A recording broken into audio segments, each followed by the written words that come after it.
రాశి ఫలాల గురించి ఒక్కసారి నాకు వివరిస్తారా మీరు? మొట్టమొదటిగా ఏ రాశి గురించి చెప్తారు? తప్పకుండా. ఇప్పుడు ఇది మనకు వచ్చేది 2025 ఆంగ్ల సంవత్సరాది. ఓకే. అంటే కొంతమంది విమర్శించారు 24 కదా, 24, 25. అదే 25 ఆంగ్ల సంవత్సరాది అంటే మనం ఇంగ్లీష్ క్యాలెండర్ అంటే 25లో వచ్చేది 25 ఆంగ్ల 25 కదా, జనవరి 1 25. ఓకే. జనరల్ గా మనము అంటే మరి మీరు ఉగాది నుండి ఎందుకు చెప్పట్లేదు అంటే చాలా మంది ఉగాది వరకు కూడా ఆగట్లేదు, జనవరి 1 కూడా ఆగట్లేదు, డిసెంబర్ నుండి నవంబర్ నుండి అడుగుతా ఉన్నారు అందరూ. ఓకే. ఇప్పుడు క్లయింటెల్ నన్ను అడిగేవాళ్ళు ఏంటంటే గురూజీ ఇప్పుడే చెప్పేసేయండి మాకు, మేము జాగ్రత్తలు తీసుకుంటామని చెప్పి అడుగుతా ఉన్నారు. సో అందుకనే 2025 సంవత్సరం ఆంగ్ల సంవత్సరాది అంటే జనవరి 1 నుండి ఎలా ఉండబోతుంది అనేది మనం ఒకసారి చూసుకుంటే, అన్నిటికంటే ముఖ్యంగా ఈ వచ్చేటువంటి సంవత్సరం పేరు శ్రీ విశ్వావసునామ సంవత్సరము. విశ్వావసునామ సంవత్సరము. సో రాబోయేటువంటి ఎందుకు గురుగారు అది వస్తుంది పేరు 60 సంవత్సరాల్లో ప్రతి సంవత్సరం ఒక్కొక్క పేరు వస్తుంటది. పేరుతో ఏం స్పెషాలిటీ లేదు. క్రోధినామ సంవత్సరం అనే నెగిటివ్ అట్లా ఏం లేదు. సంవత్సరాల్లో దీని పేరు విశ్వావసునామ సంవత్సరం. సో ఈ సంవత్సరానికి అధిపతి రాజు కాబట్టి, రవి కాబట్టి రాజు. సో రవి మనకు కమాండ్ చేస్తా ఉన్నాడు కాబట్టి ఈ సంవత్సరం అతి ముఖ్యమైన విషయం ఏంటంటే రాజకీయంగా దేశవ్యాప్తంగా రాష్ట్రాల వ్యాప్తంగా పెను సంచలనాలు నమోదవ్వడము ఈ సంవత్సరం 2025 సంవత్సరం లక్షణాలు. ఎందుకంటే రాజుల మధ్యన రాష్ట్రాల మధ్యన గొడవలు, మరీ ముఖ్యంగా కొంతమంది ప్రముఖ రాజకీయ నాయకులకు మృత్యుగండము, అలాగే అన్ని రంగాలలోకి సెలబ్రిటీలు, సినిమా ఇండస్ట్రీ, రాజకీయము, బిజినెస్, ఎనీ ఇండస్ట్రీ, యువకులు, మరి ముఖ్యంగా మగవాళ్ళు యువకులు 40 సంవత్సరాల వయసులోపు ఉండే వాళ్లకు కార్డియాక్ అరెస్ట్లు అనేటివి ఈ సంవత్సరం అతి ముఖ్యమైన విషయం. ఎందుకంటే ఆల్రెడీ మనం చూస్తున్నాం ఇప్పటికే, కానీ వాటి తీవ్రత పెరిగే అవకాశం ఉంది. కారణం ఏంటంటే రవి కమాండ్ చేస్తూ ఉన్నాడు కాబట్టి. రవి అంటే చర్మము, హార్ట్, కళ్ళు, ఎముకలు. సో కరోనా లాంటి అంత పెద్దది కాకపోయినా ఒక సమస్య, ఒక వైరస్ మళ్ళీ ప్రపంచాన్ని బాధించే అవకాశం ఉంది. అది మరీ ముఖ్యంగా చర్మం మీద దాడి చేసే అవకాశం ఉంది. అంటే చర్మానికి సంబంధించినటువంటి ఒక సమస్యల బారిన పడి ఈ సంవత్సరము జనాలు వైరస్ బారిన పడే అవకాశం ఉంది మరీ ముఖ్యంగా. అలాగే ఇప్పుడు 40-50 ఇంచుమించు 40 సంవత్సరాల లోపు యువకులకు కార్డియాక్ అరెస్ట్లు అనేటువంటివి జరిగే అవకాశాలు కనిపిస్తూ ఉన్నాయి. అలాగే ఈ సంవత్సరం గుండెపోటు వల్ల మరణాల సంఖ్య చాలా ఎక్కువ. ఇదంతా 2025 జనవరి నుంచి ఎగ్జాక్ట్లీ. అలాగే ఈ సంవత్సరము ఎండల తీవ్రత చాలా ఎక్కువ, విపరీతమైనటువంటి ఎండలు ఉండే అవకాశం ఉంది. అలాగే ఈ సంవత్సరాలు ప్రపంచవ్యాప్తంగా అగ్నిపర్వతాల పేలుడు అనేటువంటిది ఈ సంవత్సరం గమనించాల్సినటువంటి విషయం. అలాగే ఈ సంవత్సరం మంచు పర్వతాలు కరగడం వల్ల వాతావరణంలో మార్పులు గమనించాల్సి ఉంటుంది ఈ సంవత్సరం. అలాగే అమెరికా దేశానికి విపరీతమైనటువంటి గాలి తుఫానులు, వరదలు ఈ సంవత్సరం కనిపిస్తూ ఉన్నాయి. అలాగే 1-2 దేశాల మధ్యన యుద్ధ వాతావరణం ఖచ్చితంగా ఉండి తీరుతుంది, లేదా యుద్ధం జరుగుతున్నాయి కదా, అది ఇంకా పెరుగుతుంది. ఇప్పుడు ఉన్నదానికంటే తీవ్రత పెరుగుతుంది అనేది. అలాగే మనకు 2025 సంవత్సరంలో సెప్టెంబర్ 7వ తేదీ 2025 సంవత్సరం ఆదివారం రాహుగ్రస్త సంపూర్ణ చంద్రగ్రహణం ఏర్పడుతుంది. ఇది కుంభరాశికి వ్యతిరేకమైన ఫలితాలు ఇస్తుంది. అలాగే వచ్చే సంవత్సరం అంటే 2025 సంవత్సరంలో మే 9వ తేదీ నుండి సరస్వతి నదికి పుష్కరాలు అనేటువంటివి ఏర్పడతా ఉన్నాయి.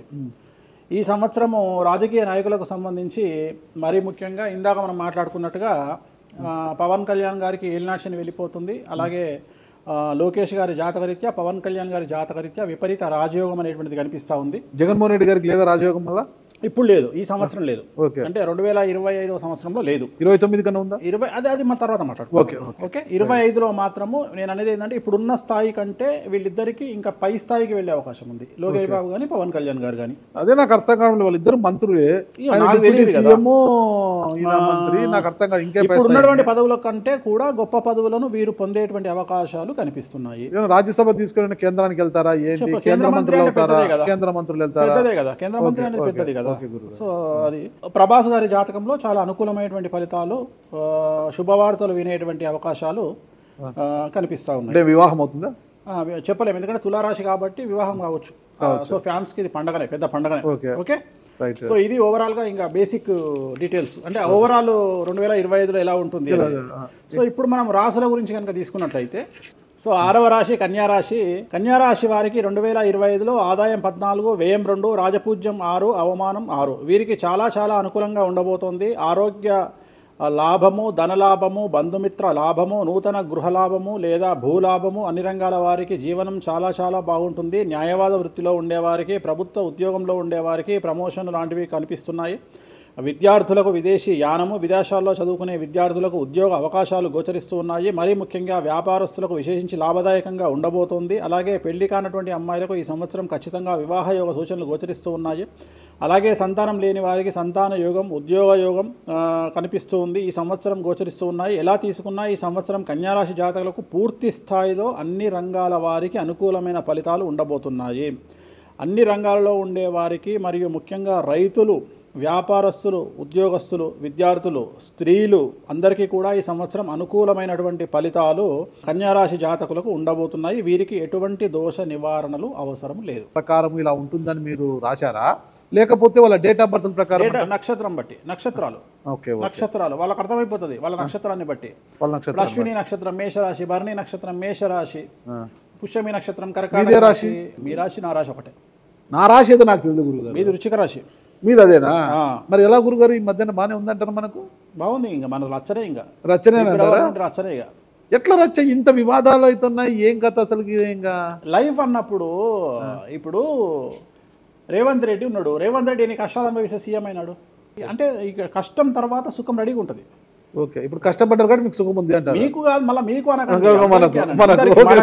మనకు అందరికీ. ప్రతి మనిషి జీవితంలో పండ్లున్న చెట్టుకే రాయి దెబ్బలు, అంతేగాని పళ్ళు లేని చెట్టుని ఎవడు పట్టించుకుంటాడు?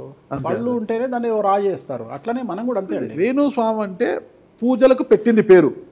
పెద్ద పెద్ద రాజకీయ నాయకులకు, ముఖ్యమంత్రులకు, కేంద్ర మంత్రులకు, పెద్ద పెద్ద వాళ్ళకు కూడా ఇక్కడ కాదు, మీరు అబ్రాడ్స్ కూడా వెళ్ళి పూజలు చేసి వస్తున్నారు. చాలా కాస్ట్లీ స్వామి, చాలా గొప్ప పూజలు చేస్తుంటారు, అంత పవర్ఫుల్ పూజలు. అంటే ఇప్పుడు మీరు చేస్తున్న పూజల మహిమ వల్లనే మీ మీద ఇన్ని వివాదాలు వచ్చినా కూడా మీరు బయటపడగలుగుతున్నారు. 100% పర్ఫెక్ట్. ఇక దానికి ఆన్సరే లేదు. ఇక ఇప్పుడు మనం కొట్లాడాలంటే 10 రకాలు ఉంటాయి, మనం కొట్లాడతలేము. అందుకనే మనం ఒకటే, మన పూజల్ని మనం నమ్ముకుంటున్నాం అంతే, అమ్మవారిని నమ్ముకుంటున్నాం. ఇప్పుడు ఒక్కొక్క సమస్యకి ఒక్కొక్క అమ్మవారు పరిష్కరిస్తుంది దశమహావిద్యల్లో. మనం అదే చేస్తున్నాం. ఇప్పుడు నేను ఒకటే మాట చెప్తా, కాంట్రవర్సీస్ వచ్చినాయి, మీరు అడిగినరు, ఎన్ని సమస్యలు వచ్చినాయి. జనాలు ఏం ఆలోచిస్తారంటే వేణుస్వామి ఈ సమస్యల నుండి బయటపడతాడా, పడితే ఎలా పడతాడు? నేను ఒకటే అనుకుంటున్నా, ఇంతమందికి పూజలు చేసి వాళ్ళ సమస్యల నుండి బయటపడడానికి ప్రయత్నించే నేను నాకు వచ్చిన సమస్యను కూడా అదే పూజల ద్వారా బయటపడడానికి ప్రయత్నం చేస్తున్నాను. అంటే వివాదాలు చుట్టుముడుతున్నాయి, సోషల్ మీడియాలో వైరల్ అవుతున్నాయి, ఉమెన్ కమిషన్ మీ మీద ఫిర్యాదులు చేశారు. ఇన్ని చేసినా కూడా ఎక్కడా మీకు ఉచ్చు బిగుసుకోవడం లేదు, బయటపడుతున్నారు. అంటే ఇది మీ పూజల మహిమనా, లేకపోతే ఏమన్నా బ్రైబ్ చేస్తున్నారా? అమ్మవార్లు ఇప్పుడు ఉదాహరణ, మనం తెలుగు రాష్ట్రాల్లో ఉంటాం, వెంకటేశ్వర వారు అంటే మనకు తెలుసు. ఇప్పుడు తమిళనాడులో పెరుమాళ్ అంటారు వెంకటేశ్వర స్వామిని. అదే నార్త్ ఇండియాకి వెళ్తే బాలాజీ అంటారు. వాళ్లకు బాలాజీ అంటే చాలా భయం.